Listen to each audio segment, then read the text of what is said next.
I'm 74 years old, and I'm about to tell you something that most people don't learn until it's too late, if they ever learn it at all. I've lived long enough to watch my parents grow old and pass on, long enough to raise children who now have children of their own, long enough to see friendships fade, marriages change, and whole chapters of life quietly close without ceremony.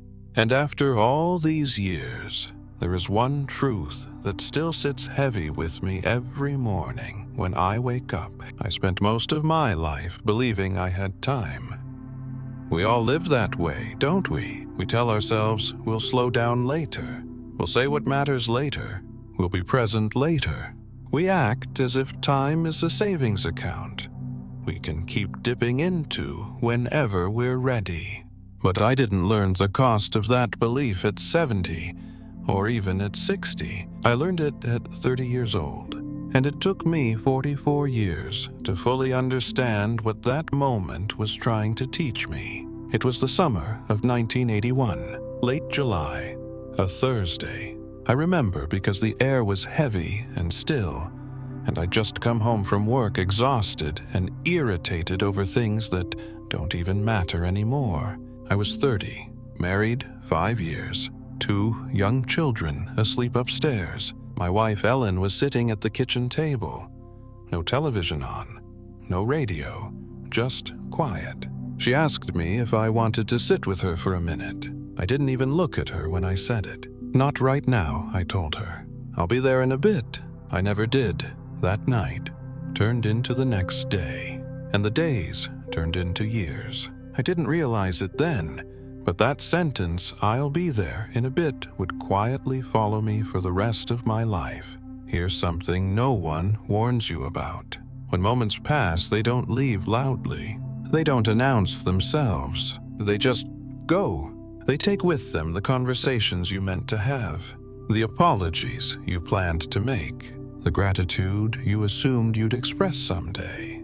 We think the big regrets come from dramatic mistakes. They don't. They come from ordinary evenings we treated like they were guaranteed. I thought I was doing everything right. I worked hard, provided for my family, showed up to the important events. From the outside, my life looked solid, responsible, respectable. But inside, I was almost always somewhere else, thinking about tomorrow, planning the next step, rushing through today so I could get to the next thing. I loved my family, but I was rarely fully present with them.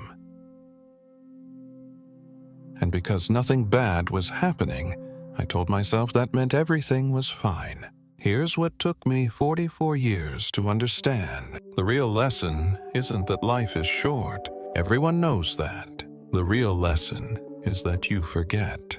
You forget how fragile ordinary days are. You forget how easily later replaces now. You forget that attention is the most valuable thing you can give another human being.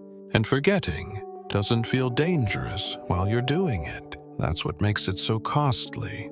My biggest regrets aren't about major decisions. They're about small moments. The evenings I stayed in my chair instead of sitting next to my wife.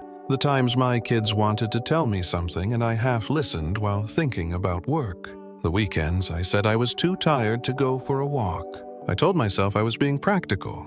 What I was really doing was postponing connection. And here's the part that hurts the most. You don't realize those moments were the good ones until they're gone. Ellen and I eventually grew quieter with each other. Not angry, not broken, just distant in the way people drift when they assume there's plenty of time left to reconnect. Years later, sitting alone in the same kitchen, I finally understood something I wish I'd learned earlier. Love doesn't disappear from neglect. It fades from inattention. And once time moves on, it doesn't circle back to let you try again. If you're watching this and thinking, "This is sad, but it doesn't apply to me," that's exactly what I thought too. You think you'll slow down when work settles. That busy season will pass. that you'll call more often when things calm down. They won't. Life doesn't suddenly hand you free time and clarity.